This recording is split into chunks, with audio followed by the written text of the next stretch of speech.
எல்லோருக்கும் வணக்கம். எப்படி நல்லா இருக்கீங்களா? இப்பொழுதும் போல ஒரு சுவையான பரபரப்பான அரசியல் தகவலோடு உங்களை சந்திப்பதிலே மற்றற்ற மகிழ்ச்சி. தமிழக அரசியல் மிகப்பெரிய ஒரு பரபரப்பில் சென்று கொண்டிருக்கிறது என்று சொன்னால் அது மிகையாகாது.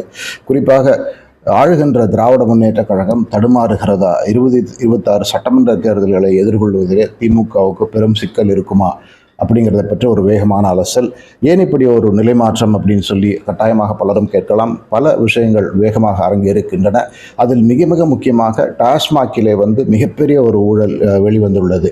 அமலாக்கத்துறை கடந்த 15 தினங்களாக தமிழகம் முழுவதும் மற்றும் டாஸ்மாகுடைய தலைமை அலுவலகம், அதே போல் அந்த துறைக்கான அமைச்சர் செந்தில் பாலாஜி அவருடைய தொடர்புடைய இடங்கள், அவருடைய நண்பர்கள் உறவினர்கள் தொடர்புடைய இடங்கள், இப்படி பல இடங்களிலே கிட்டத்தட்ட 15 நாட்களாக ஒரு பெரிய ஒரு ரெய்ட் நடந்து கொண்டு இருந்திருக்கிறது. மீடியாவில் ஒரு பகுதி தான் இதில் கவர் ஆகிருக்கு, பாக்கி பெரிய அளவில் கவர் ஆகலை. ஆனால் நேற்று மாலை அமலாக்கத்துறை ஒரு அறிக்கையை வெளியிட்டிருக்கிறது. அந்த அறிக்கையிலே ஆலைகளிலிருந்து இந்தியன் மேட் ஃபாரின் லிக்கர் கொள்முதல் செய்வதிலே மிகப்பெரிய ஒரு ஊழல், அதாவது பிரமிக்கத்தக்க ஒரு ஊழல் நடைபெற்றிருப்பதாக சொல்லியிருக்கிறது. டிப் ஆஃப் த ஐஸ்பர்க் அப்படின்னு சொல்கிறாங்க. இன்னும் நிறைய ஊழல் நடந்திருக்கலாம், விசாரணை நடந்து கொண்டு இருக்கிறது. ஆனால் இப்பொழுது வரை கையில் இருக்கும் தகவல்களிலிருந்து கிட்டத்தட்ட 1000 கோடி ரூபாய்க்கு மேல் ஊழல் நடந்திருப்பதாக தகவல்கள் வந்திருக்கின்றன.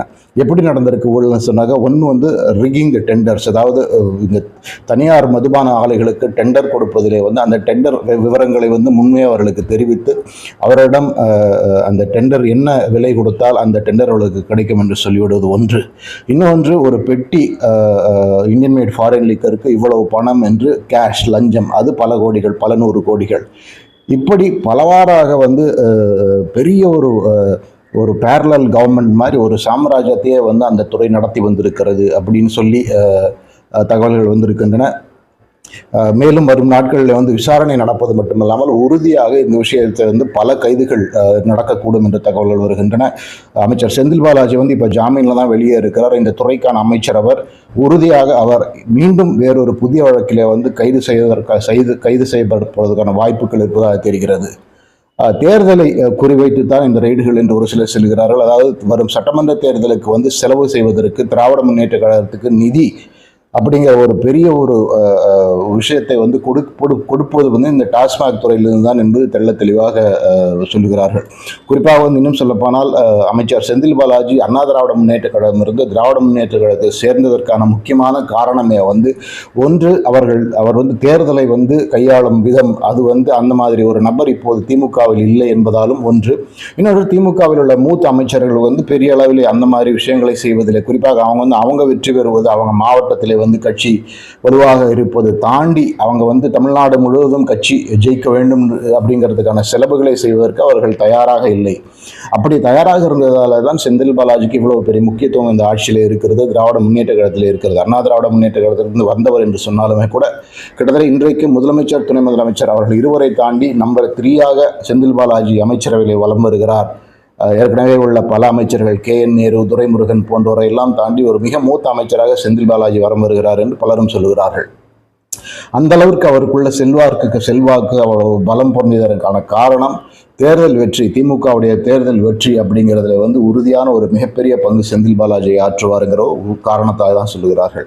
அந்த தேர்தல் செலவுக்கான பணம் வரும் அந்த சோர்ஸை அமலாக்கத்துறை கட் பண்ணிச்சு. அதனால் சட்டமன்ற தேர்தல் இவங்க நினைக்கிற மாதிரி எளிதில் இருக்காது அப்படின்னு சொல்கிறார்கள். கடந்த 3-4 மாதங்கள் வரை முதலமைச்சர் MK ஸ்டாலின் அவர்களே சொன்னது 200 தொகுதிகளுக்கு மேல் திமுக ஜெயிக்கும், அதில் எந்த சந்தேகமே கிடையாது, கண்ணுக்கு எட்டிய தூரம் வரை எதிரிகள் இல்லை என்று சொல்லி கொண்டு வந்திருந்தார். ஆனால் சமீப வாரங்களிலே ஒன்று இந்த டாஸ்மாக் ரெய்டு நடந்துட்டு இருக்கு, இன்னொன்று தமிழக திராவிட முன்னேற்ற கழகம், தமிழக அரசு இரண்டுமே சேர்ந்து பல ஹிந்தி எதிர்ப்பு நடவடிக்கைகள், மத்திய அரசு எதிர்ப்பது, ஹிந்தியை எதிர்ப்பது, மும்மொழி திணிப்பை எதிர்ப்பது, இன்றைக்கு நிதிநிலை அறிக்கை, ஸ்டேட் பட்ஜெட் அசம்பிளியில் சப்மிட் பண்ணுறாங்க. அதில் ஏற்கனவே அந்த தேசிய அளவில் நம்மளோட ரூபாய் நோட்டுகள் இருக்கிற அந்த ரூபாய் சிம்பல் எடுத்துட்டு தமிழில் ரூ அப்படிங்கிறத கொண்டு அது ஒரு பெரிய புரட்சியாக பேசி கொண்டிருப்பது, இப்படி பலவாறாக தொடர்ந்து ஆல்மோஸ்ட், அதாவது இவங்க 60கள் 70கள் எப்போ கட்சிக்கு பிரச்சனை அதிகமானாலும் அடைந்தால் திராவிட நாடு, இல்லை சுடுகாடு அப்படிங்கிற மாதிரி ஒரு கொள்கைகள், கோஷங்கள் எல்லாம் கொண்டு வருவாங்க. அந்த நிலைக்கு திராவிட முன்னேற்ற கழகம் இப்போது தள்ளப்பட்டு விட்டதற்கான மிக முக்கியமான காரணம் சட்டமன்ற தேர்தலிலே வந்து மிகப்பெரிய ஒரு வெற்றி அவ்வளவு எளிதில் கிடைக்கப் போவதில்லை என்ற ஒரு அச்சம் திமுக தரப்பிலே மெல்ல மெல்ல வர தொடங்கி இருக்கிறது என்பதுதான் பலரும் சொல்லக்கூடிய கருத்து. இதற்கு ஏற்கனவே சொன்ன நம்ம இந்த பண விஷயம், தேர்தல் நிதி சம்பந்தப்பட்ட அந்த ரெய்டுகள் ஒரு காரணமாக இருந்தாலுமே கூட, இன்னொரு காரணம் உறுதியாக வந்து அண்ணா திராவிட முன்னேற்ற கழகம் பாஜக அவர்களுக்கு உள்ளே உள்ள வித்தியாசங்களை எல்லாம் களைந்து மீண்டும் கூட்டணி வைப்பதற்கு தயாராகி வருகிறார்கள். குறிப்பாக வந்து தமிழக வெற்றி கட்சி, விஜயோடைய கட்சி வந்து கூட்டணிக்காக பல கண்டிஷன்ஸ், அவங்க வச்ச அந்த நிபந்தனைகள்லாம் வந்து அண்ணா திராவிட முன்னேற்ற கழகத்துக்கு மகிழ்ச்சியை கொடுக்கவில்லை. குறிப்பாக சரிபாதி தொகுதிகள் வேண்டும் என்று சொன்னது. துணை முதலமைச்சர் மட்டும் கிடையாது, 2.5 வருடங்களுக்கு ஒரு முதல்வர் அப்படின்னு சொன்னது. விஜய் வந்து 2.5 ஆண்டுகளுக்கு முதல்வராக இருப்பார், பாக்கி 2.5 ஆண்டுகளுக்கு வந்து எடப்பாடி பழனிசாமி இருக்கலாம்னு சொன்னது. அதே மாதிரி கூட்டணிக்கு வந்து தமிழக வெற்றி கட்சி தான் தலைமை தாங்கும் என்று சொன்னது. இவையெல்லாம் வந்து அண்ணா திராவிட முன்னேற்ற கழகத்திற்கு பெரிய ஒரு கசப்புணர்வை ஏற்படுத்தியதாலே அண்ணா திராவிட முன்னேற்ற கழகத்திலே பல 2ஆம் கட்ட தலைவர்கள் வந்து இதற்கு பதிலாக கம்முன்னு பழையபடி பாஜகவுடவே கூட்டணி வைக்கலாம், எப்படியும் நம்ம வந்து சட்டமன்ற தேர்தலில் வந்து பாஜகவுடைய கூட்டணி வைப்பதாலே பெரிய நஷ்டம் இருக்காது, நாடாளுமன்ற தேர்தலில் வந்து எடப்பாடி பழனிசாமி எதிர்பார்த்த அந்த முஸ்லிம்கள் வாக்கு பாஜக அவரை துண்டித்ததாலே நமக்கு கிடைக்கவில்லை, அதனால் இன்றுள்ள நிலையிலே அதிமுக வந்து இழந்திருக்கும் நிலையிலே குறிப்பாக நாடாளுமன்ற தேர்தல் வந்து ஒரு 20-22% வாக்குகள் தான் கிடைக்குது. பாஜக மற்றும் அந்த பிற கூட்டணி கட்சிகள், தேசிய ஜனநாயக முன்னணி கூட்டணிக்கு 15% வாக்குகள் கிடைத்தது. அந்த 20+15 35% வாக்குகள். அது இல்லாமல் ஆட்சிக்கு எதிரான அந்த ஆன்டி இன்கம்பன்சி கட்சிக்கு மக்கள் கோபம் ஆட்சியின் மீது இருக்கும்பொழுது அந்த திமுகவுக்கு எதிரான வாக்குகள் எல்லாம் சேர்ந்தாக்க உறுதியாக 35% மேல் அந்த கூட்டணி பெறுவதற்கான வாய்ப்பு இருக்கிறது அப்படிங்கிறது உறுதியாக முடிவெடுத்து அந்த திசையிலே விஷயங்கள் நகர்ந்து கொண்டிருக்கின்றன என்று பலரும் சொல்லுகிறார்கள். ஆயத்த பேச்சுவார்த்தைகள் வந்து திரு SP வேலுமணி அவருடைய மகனுடைய திருமணத்திலே தொடங்கிவிட்டதாக கூட தகவல்கள் வந்துருக்கின்றன.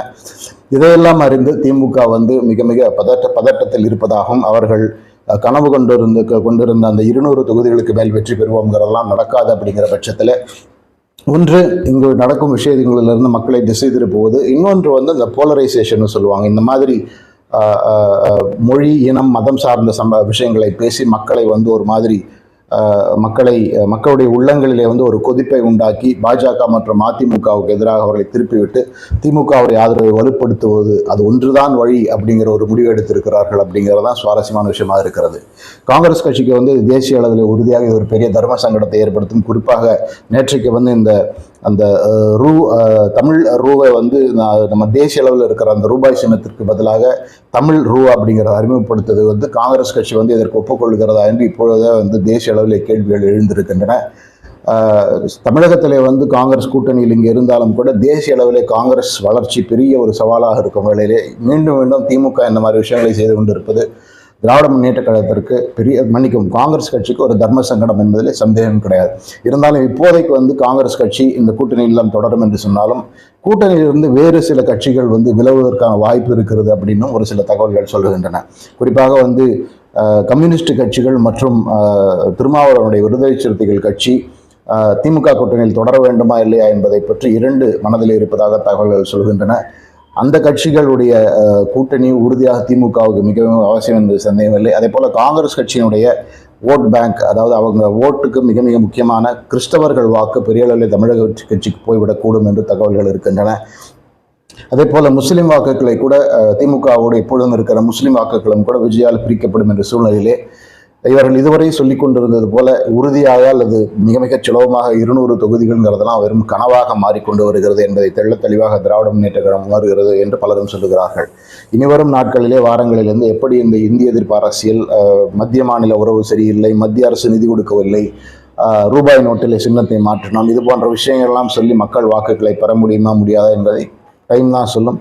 ஆனால் உறுதியாக நம்ம ஆரம்பத்திலே பார்த்தது மாதிரி சுலபமாக வெற்றி பெற்று விடுவோம், நமக்கு எதிரிகளே இல்லை என்ற நிலையெல்லாம் வெறும் பேச்சளவில் தான் என்பதிலே எந்த சந்தேகம் இல்லை. குறிப்பாக இந்த டாஸ்மாக் ரெய்டுகள் மற்றும் கிட்டத்தட்ட ஏராளமான ரொக்கம் டாஸ்மாகால் அமலாக்கத்துறையால் பறிமுதல் செய்யப்பட்டிருக்கிறது.